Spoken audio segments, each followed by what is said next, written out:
Lep pozdrav iz Slovenske gospodarske zveze v Celovcu. Danes je osrednja dobra zgodba podjetje Lotrič Metrology. Z nami je gospod Marko Lotrič, lastnik in ustanovitelj podjetja. Pozdravljeni. Dober dan, pozdravljena. Podjetje obstaja že od leta 1991, trajnostna naravnana miselnost. Z vašimi meroslovnimi postopki sodite v sam vrh laboratorijev v Evropi. Poslujete v 7 državah in med drugim ste prisotni tudi v Avstriji. Tako je, ja. Kaj je vaša osnovna dejavnost? Ukvarjamo se z merjenjem. Pravzaprav zelo širok nabor merjenja, 200 akreditiranih metod, prav tako še enkrat toliko neakreditiranih metod. Potrebe pa nekako zadovoljujemo avtomobilski industriji, farmacevtski, prehranski in pa seveda, kar se tiče tudi javnega zdravja. Zakaj smo vas izbrali za zgodbo dneva? Potrebe, ki so nastale v času korona krize, so tudi vas spodbudile k razvoju, k novim razmislekom, k novim partnerstvom, in sicer gre za to, da ste razvili novi produkt, medicinski ventilator s turbinskim kompresorjem. Nam lahko kaj več poveste o tem projektu, ker je strašno zanimiv in imamo lahko velike razsežnosti?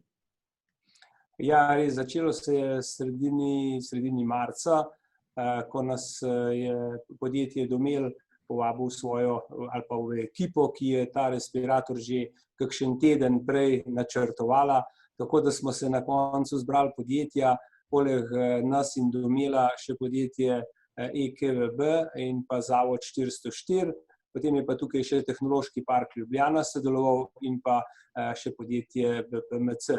Skratka, podjetje so tukaj 4 industrijska podjetja, 2 svetovalni podjetji, ki sta, vsi skupaj smo se trudili na vseh ravneh, torej nekaj je bilo organizacijskih vprašanj, potem etičnih dilem, ki jih je bilo potrebno razčistiti z zdravniško stroko, tukaj noter v sami ekipi.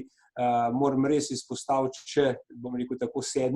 člana, če lahko tako rečem, to je bil Univerzitetni klinični center iz Ljubljane in pravzaprav zdravniki, ki so vsak dan, ko delajo z pacienti, z takimi napravami, so bili nepogrešljivi vir ne samo informacij, ampak tudi predlogov, kako razvijati tak ventilator. Torej, z roko v roki smo tukaj, res delali 2 meseca, nekako smo, če lahko malo preskočim, začeli nekje 17. marca in zaključili 24. aprila. In v tem času so govorile luči tukaj v naših prostorih po noči, tako da so me že mimoidoči spraševali, kaj delamo zdaj, odkar je ta situacija. Ja, res je, tukaj so pač nastajal en produkt z eno neizmerno energijo inženirk in inženirjev, ki so doktorjev, magistrov in pa tehnikov, ki so vlagali svoje napore v tem smislu, da smo nekaj poznali, veliko stvari je bilo treba razviti. Največja prednost je bila pa v tem, da so vsa ta podjetja stala za temi našimi razvojniki. Vse, kar so rabili, so tudi takoj dobili v smislu neke izdelave. Recimo, če si predstavljamo, da smo imeli na razpolago zadaj orodjarne, merilne centre, skratka, tudi celo, ta mikrokozmos, ki je potreben z Gospodarsko zbornico Slovenije, in vse skupaj je šlo toliko na roke, da so bili razvojniki res lahko usmerjeni samo v tehnološki del, vse ostale zadeve so pač pokrivale druge službe. Tako da smo jih hodili bodriti, to moram reči, da so bile zmeraj veseli, samo ne preveč obiskov. Ja, takrat so bili časi, kjer smo se morali po eni strani tudi paziti okužb, ampak res vse čestitke, zelo dobro smo naredili. Torej, če prav razumem, je izdelek zdaj že tako daleč, da je že razvit do konca, je razvoj že končan, ali so še faze, ki še sledijo temu razvoju? Še naprej se določen del razvija. Mi smo razvili v tem času 3 načine delovanja. Torej, to je način, ko je pacient v komi, ko je nezavesten in ga ventilator predihava po nekem ritmu, ki ga nastavi zdravnik, to omogoča ta ventilator. Potem je druga faza, ko je, se pravi, pacient zbujen in on diha s pomočjo, pacient narekuje ventilatorje in s njegovo pomočjo diha, in pa ventilacija s kisikom, torej neka cevka, ki pride, high flow, ki pride preko nosu in na ta način zdravi pacienta. Torej manjka nam vmes, nam je v tisti fazi manjkalo še, da ko se pacient prebuja iz kome, in v tistem primeru ta ventilator še ni bil zadosten za prepoznavo tega svojega dihanja.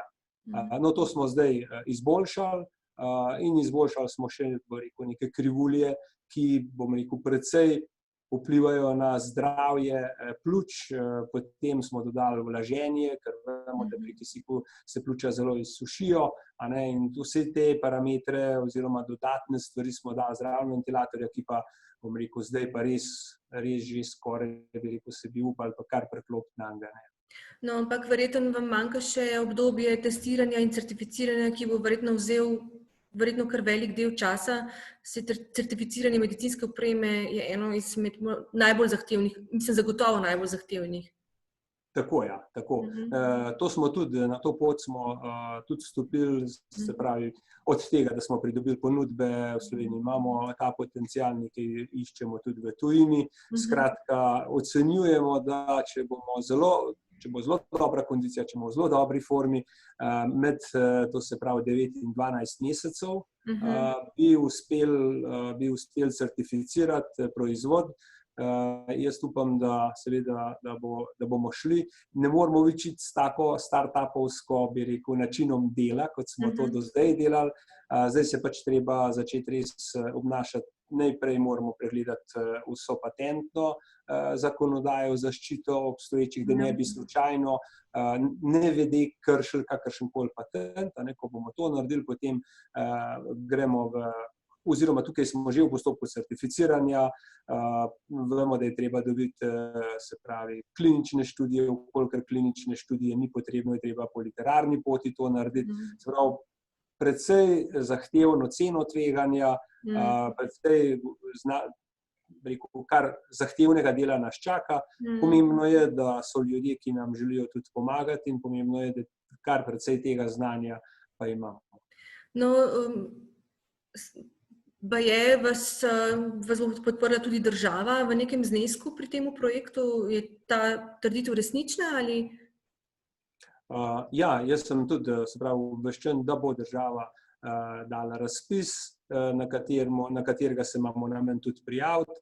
V poročilu, kjer sem prebral, je namenjeno 1 milijon evrov, seveda za vse skupine, pa tiste, ki želijo, se pravi, pripeljati izdelek do proizvodnje. To je ključno, se pravi, na TRL lestvici se pogovarjamo 7, 8, 9, kjer moramo to razviti. Na kakšen, ni pa bil še, zaenkrat pa še ni bil objavljen razpis. Namera je bila, kot sem rekel.